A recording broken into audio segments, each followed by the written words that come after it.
Termina la semana y es hora de analizar los alcances jurídicos de la discusión en la Convención Constituyente con un panel especializado compuesto por los abogados Marisol Peña y Gabriel Osorio. Aquí comienza Derecho a la Convención.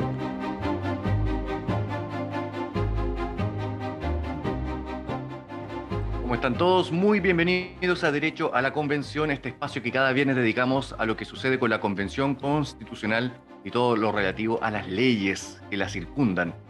Como siempre recibimos con mucho aprecio y agradecimiento a nuestros panelistas. Marisol Peña, ella es la expresidenta del Tribunal Constitucional, abogada investigadora del Centro de Justicia Constitucional de la Universidad del Desarrollo. Marisol, bienvenida. Muchas gracias. ¿Cómo estás tú, Eduardo? ¿Qué tal, Gabriel? Buenas tardes. Y también a Gabriel Osorio, él integró la mesa técnica que le dio vida a la Convención Constitucional y es además abogado especialista en Derecho Administrativo y Electoral y docente de las universidades Central y Andrés Bello. Gabriel, bienvenido. Muy buenas tardes, Marisol, Eduardo y a todos los auditores. ¿Cómo están? Muy bien. Miren, nos vamos a sumergir en el siguiente tema por hoy. Hemos visto que hubo elecciones generales el domingo 21 de noviembre y quisiéramos explorar hasta qué punto hay una cierta capacidad del Congreso, independientemente de las mayorías que se configuren, porque esto es más bien de técnica legislativa antes que de mayorías políticas, para el devenir de la propia Convención Constitucional. Queremos ver hasta qué punto nuevas mayorías que se puedan configurar o quórums especiales que se puedan establecer en el nuevo Congreso podrían también alterar en algo el curso de la capacidad resolutiva que tenga la propia Convención Constitucional. Ese es el tema de hoy y les agradezco a Marisol y a Gabriel, ¿verdad?, que nos acompañen en esta conversación. Partamos con Gabriel Osorio. ¿Qué potenciales diferencias institucionales observa entre la Convención Constitucional y el Congreso que podría tener un impacto en el funcionamiento del órgano constitucional, Gabriel? A ver, yo creo que la pregunta es muy interesante, puesto que, seamos honestos, yo creo que nadie se esperaba un escenario de configuración del Congreso que estamos viendo ahora, donde en el Senado existe un empate entre las fuerzas de izquierda y derecha, y en la Cámara de Diputados, llamémoslo así, la primera minoría la tiene Chile Vamos. ¿Ya? Dicho esto, para señalar brevemente qué impacto va a tener el funcionamiento. Evidentemente, aquí habían ciertas cuestiones que el reglamento entregaba al Congreso Nacional la necesidad de poder legislar vía reforma constitucional para materializar ciertos puntos, tales como los plebiscitos dirimentes. Pero más allá, y evidentemente, creo que ya se disuelve la posibilidad de la existencia de los plebiscitos dirimentes por el quórum que exige para aprobación de dicha norma. Y esto, ya sabemos, existen diversas escuelas de pensamiento para determinar el quórum donde va ubicada la norma, pero una reforma de esas características al menos requeriría 3/5 de los diputados y senadores en ejercicio, o 2/3 en caso que ésta sea incorporada directamente en el capítulo 15. Pero, Eduardo, para mí no cabe sino también señalar, más allá del impacto sobre el funcionamiento de la convención, el presupuesto ya pasó, la convención va a funcionar con un presupuesto aprobado por este Congreso.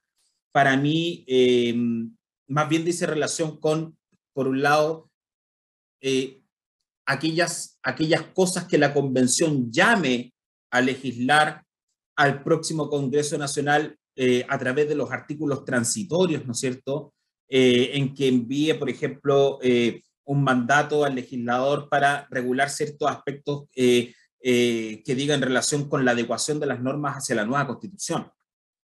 Y eso va a quedar en manos del Congreso nuevo.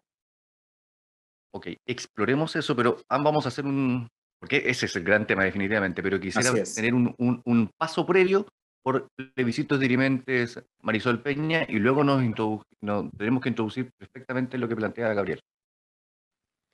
Yo coincido con la apreciación general de Gabriel, con la conformación que va a tener el Congreso Nacional a partir del día 11 de marzo próximo.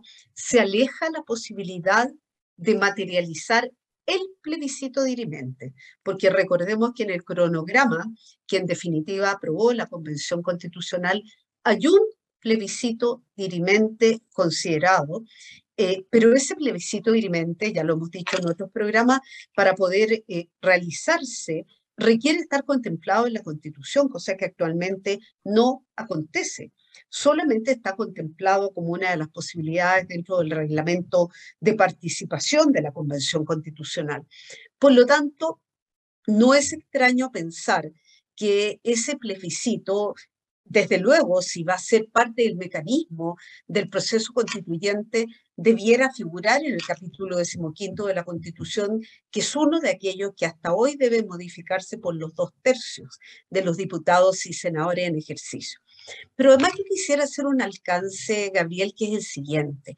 Mirado desde el punto de vista del Congreso que está en proceso de extinción, digamos, va a haber una modificación de toda la Cámara de Diputados y de una parte importante también del Senado, yo no veo mucho espacio para que ninguna otra iniciativa de ley relacionada con la Convención Constitucional pueda ser aprobada. No nos olvidemos aquí que está pendiente el tema de la renuncia o de la materialización de la renuncia de Rodrigo Rojas Bade, y hemos dicho que hay un vacío normativo, porque si bien el capítulo 15 se remite al estatuto parlamentario, no se le entregaron competencias expresas al Tribunal Constitucional para pronunciarse acerca de si la enfermedad grave que afecta a un convencional constituyente permitiría materializar esa renuncia, o bien si esa renuncia pudiera ser por otras causales,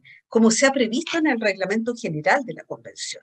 Por lo tanto, yo diría que la impracticabilidad de que se materialicen de aquí al 11 de marzo, cuando se produzca el cambio en el Congreso Nacional, iniciativas que sean muy trascendentes para el funcionamiento de la Convención, se ve bastante dificultad, entre otras cosas, y aquí termino, porque también creo que el Congreso que está saliente va a aprovechar estos últimos meses, que en realidad corren hasta el 31 de enero, porque en febrero van a estar en receso, para sacar algunas legislaciones que tienen mucho efecto simbólico en el país.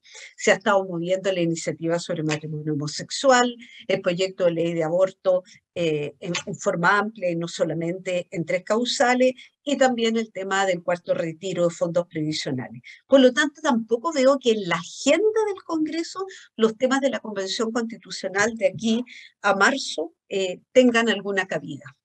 Ok, entonces podríamos concluir preliminarmente con que, primero, no hay espacio ni en el actual ni en el futuro Congreso para el plebiscito dirimente. Se habla de plural porque en general se plantea que podrían ser muchos artículos que se pudieron haber puesto, ¿cierto?, en consulta, pero es uno, efectivamente, es un plebiscito.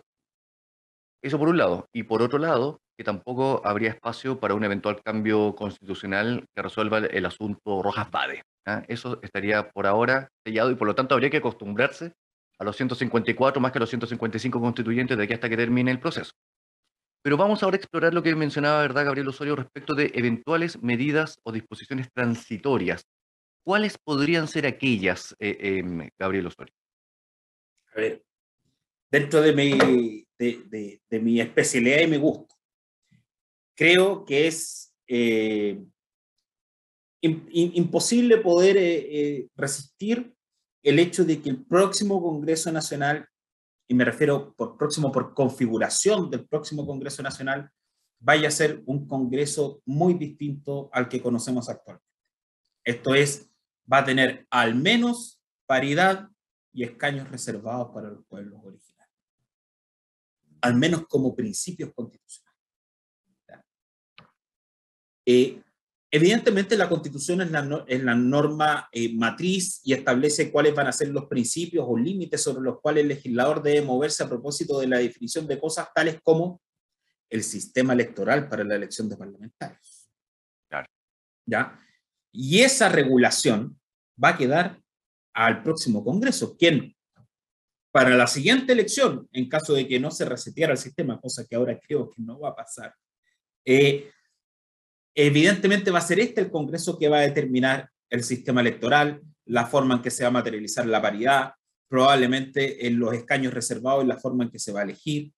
Y eso es importante también porque lo que va a hacer el constituyente, ¿cierto? La convención constitucional, es determinar los márgenes, ¿ah? Determinar las características que debe tener el sistema electoral. Yo al menos soy de la opinión que no es bueno que una constitución contenga en sí mismo un solo tipo de sistema electoral, sino que hay que darle al legislador la flexibilidad para que en un determinado momento puedan existir modificaciones que sean más sencillas que una reforma constitucional. Y para ello, Eduardo, me refugio en todos los años en que indirectamente se encontraba enquistado en nuestra constitución política el sistema binominal, y que después fue sacado de la Constitución de 1980 a través de la reforma del 2015, pero la cláusula del quórum fue incorporada en una disposición transitoria, de tal manera que, aun cuando, por ejemplo, para que tú cambiaras el sistema binominal por un sistema proporcional como el que existe ahora, era necesario reformar la ley orgánica constitucional de votaciones populares, y esa ley, aun cuando normalmente requiere 4/7, por esa disposición transitoria exigía 3/5 de los diputados y senadores en ejercicio en esta época. Entonces, a mí no me gusta, al menos que estén los sistemas electorales en la Constitución. Dicho ello, creo que los constituyentes van a tener que señalar cuáles tienen que ser las características en atención fundamentalmente, por ejemplo, al sistema político que se quiere tener, ¿ya? Probablemente va a seguir siendo proporcional, paritario, tal vez quieran agregar alguna norma referente a la disciplina que tienen que tener los miembros del Congreso Nacional, entre otras cosas, pero eso no va a ser resorte de la Constitución, el desarrollo de esos temas, sino va a ser desarrollado por una ley que deberá dictar el próximo Congreso Nacional, que tal como dije anteriormente, se encuentra empatado en el Senado y con primera minoría de la derecha en la Cámara de Diputados. Marisol Peña. Yo creo que hay bastantes otras materias que están destinadas a caber dentro de las disposiciones transitorias con revisiones a lo que llamamos la reserva legal o a la decisión del legislador.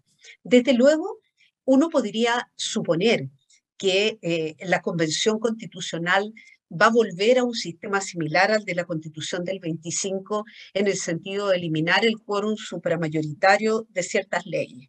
Para decirlo en otras palabras, es muy probable que desaparezcan las leyes orgánicas constitucionales que hoy día exigen 4/7 de los diputados y senadores en ejercicio para su aprobación, y eventualmente también las leyes de quórum calificado que exigen mayoría absoluta o la mitad más uno, no la simple mayoría de los que se encuentren presentes. Y cuando ese tipo de cambios ocurre, hay que producir una transición en las disposiciones transitorias como la que actualmente existe en la Carta del 80, en el sentido de que aquellas leyes que hayan sido aprobadas bajo esos quórum mayoritarios seguirán teniendo el mismo valor bajo el nuevo sistema. O sea, hay que proponer un tránsito que permita que la institucionalidad siga funcionando.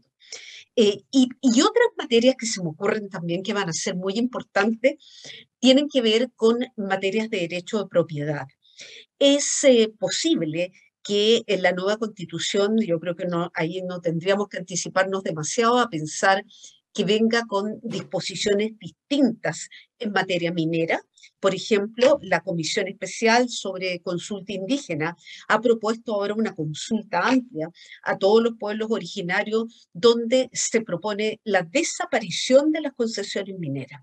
Por lo tanto, también ahí uno podría pensar que va a ser necesaria una disposición transitoria que regule el tránsito mediante el detalle que fije el legislador entre las actuales concesiones mineras que son de exploración o de explotación y el sistema que en definitiva se acoja. Y algo similar puede ocurrir, Eduardo, a mi juicio, con las aguas. Hoy día existe un derecho real de aprovechamiento de las aguas, no es que las personas sean propietarias privadas de las aguas, que son bienes nacionales de uso público, pero tengo la impresión que este estatus de bienes nacionales de uso público de las aguas se va a elevar a rango constitucional y que probablemente el derecho real de aprovechamiento sobre las aguas cambie en función de la garantía de ciertos derechos que vienen del derecho internacional, de los derechos humanos, como es garantizar a todos el derecho de acceso al agua potable y el derecho al saneamiento. lo cual va a requerir también una regulación legal que se engarce con la situación que actualmente tenemos vigente. Eso a modo de complemento, citando aspectos que son de la arquitectura, digamos, del ordenamiento jurídico y otros que tienen que ver con temas de derechos fundamentales. Bueno, hay una serie de materias acá, podemos establecer varios ejemplos, y tomando cualquiera de ellos, uno se pregunta lo siguiente: si es que la convención resuelve y la ciudadanía aprueba esa propuesta de un área, por ejemplo, para agregar otra más, el de la seguridad social, un cambio completo de la seguridad social, el legislador en el Congreso tendrá que estar obligado a legislar en función de esa propuesta constitucional nueva, o podrá haber una cierta tensión superficial de resistencia que impida que el actual sistema cambie completamente si así lo resuelven los convencionales y la ciudadanía con su voto. Gabriel Osorio. Va a depender fundamentalmente de lo que diga ese texto constitucional, y va a depender fundamentalmente de lo que diga la disposición transitoria, porque si el texto constitucional, por ejemplo, estableciese directamente un sistema de reparto y que estará en manos del Estado, ya imaginemos eso, Okay, no bien. creo que pase, pero imaginemos eso. Imaginemos eso, bien, buen punto. Y después, transitoriamente, en una disposición transitoria se establezca que el legislador tendrá 2 años o 1 año para despachar las leyes que pongan en práctica, ¿no es cierto?, este principio constitucional.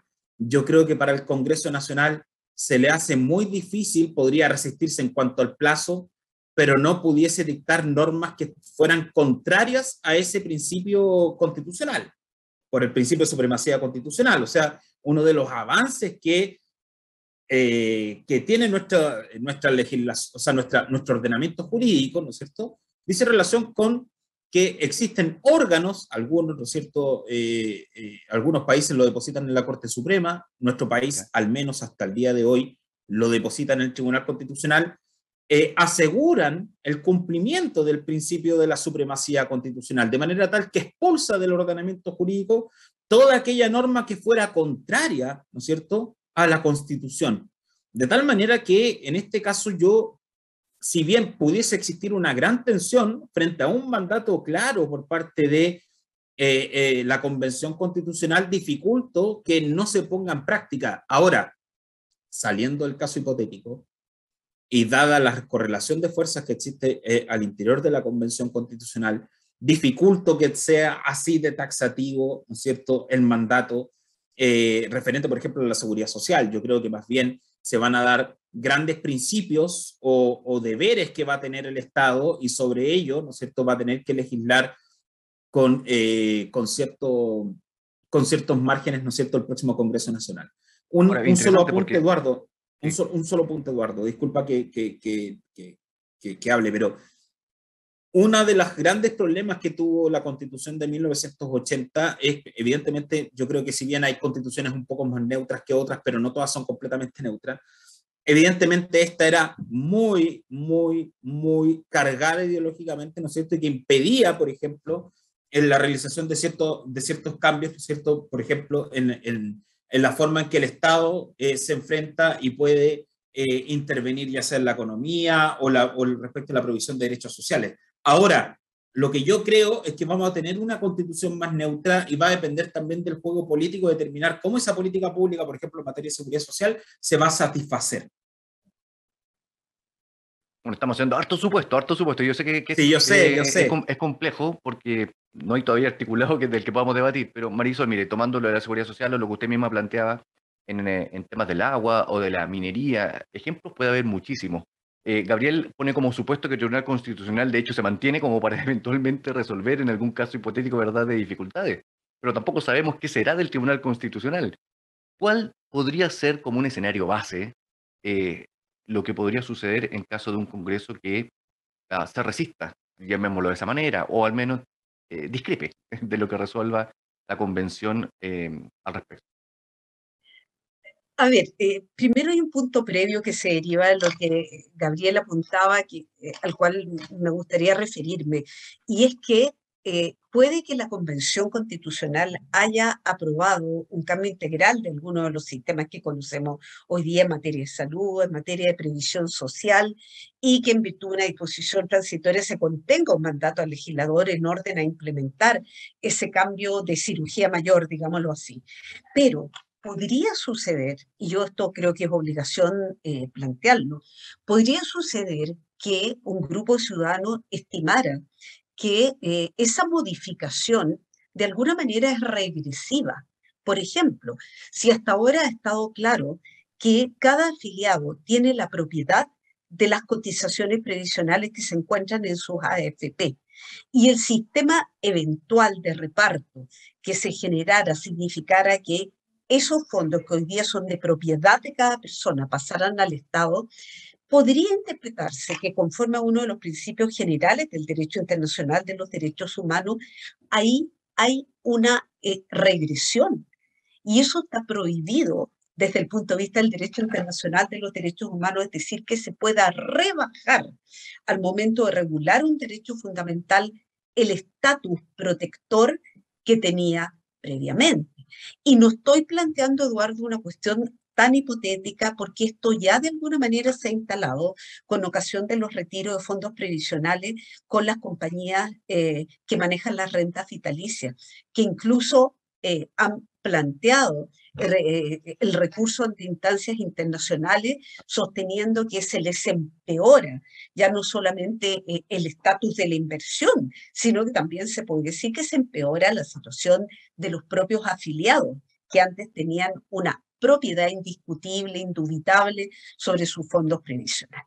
Eso por un lado, o sea, no es tan simple y no es que la convención sea tan soberana, a mi juicio, porque la convención es uno de sus límites materiales, está obligada a respetar los tratados internacionales ratificados por Chile vigentes, de cualquier orden que sea, con mayor razón los de derechos humanos. Ahora, yendo derechamente a tu pregunta sobre qué se podría hacer respecto del legislador, yo creo que eso remite a una pregunta más general, que tiene que ver con que, ¿qué hacemos para evitar que en la nueva Constitución los derechos sociales queden simplemente como aspiraciones programáticas porque los órganos colegisladores no implementan las correspondientes políticas públicas?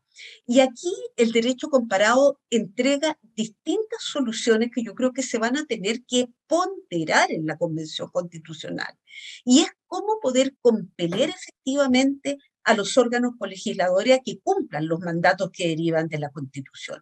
Y uno de los sistemas, para no dejar a nuestros auditores con la interrogante, uno de los sistemas es la inconstitucionalidad por omisión del legislador que se aplica en países como Brasil, como Portugal, y que también la ha aplicado el Tribunal Constitucional Federal Alemán, donde cualquier persona puede recurrir para decir aquí hay un mandato expreso de la Constitución al legislador, no lo ha cumplido y al no cumplirlo me está perjudicando sus derechos fundamentales.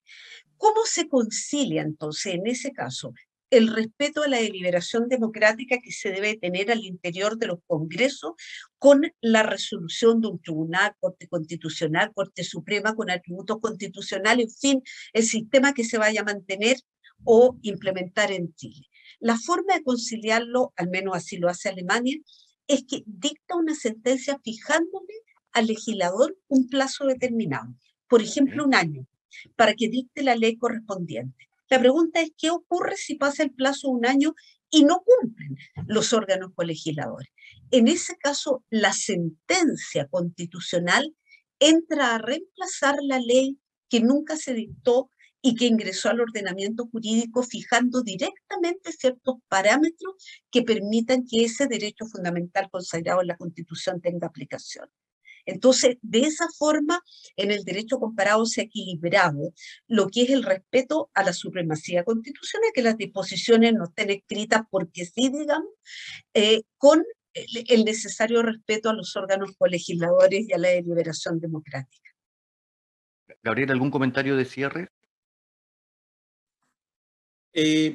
Bueno, más allá de compartir lo dicho por Marisol respecto al segundo punto, en cuanto a la inconstitucionalidad por omisión, y quisiera señalar que nos encontramos frente a un escenario completamente nuevo desde el punto de vista de lo que esperábamos con anterioridad a las elecciones parlamentarias respecto a lo que efectivamente el escenario político jurídico actual, y particularmente destaco la necesidad, evidentemente, de la Convención Constitucional de poder observar de qué manera va a poder encontrar el camino para que finalmente lo que ésta decía y que sea aprobado por los chilenos, o rechazado, quién sabe, por los chilenos en el plebiscito de salida, se ponga en práctica finalmente por parte del legislador.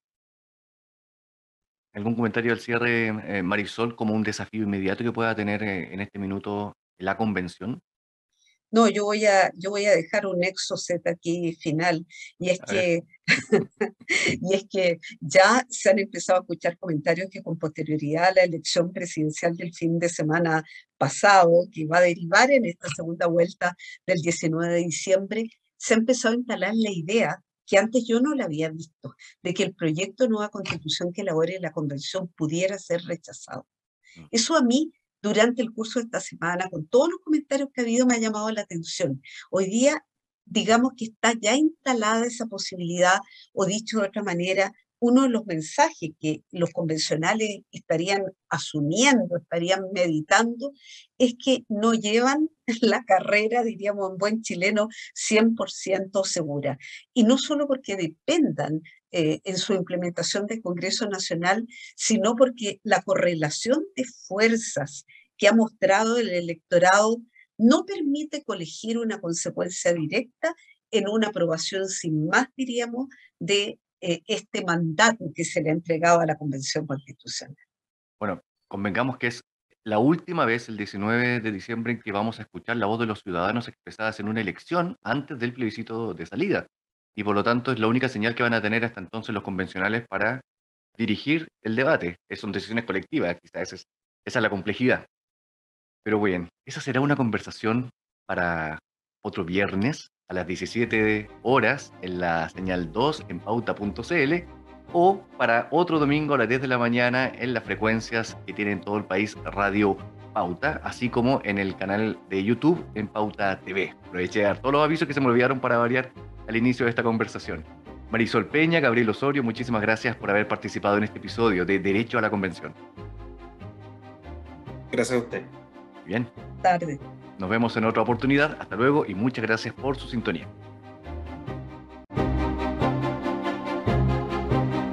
Acabas de escuchar el mejor análisis de los alcances jurídicos de la discusión en la Convención Constituyente, con un panel de abogados especializados, compuesto por Marisol Peña y Gabriel Osorio.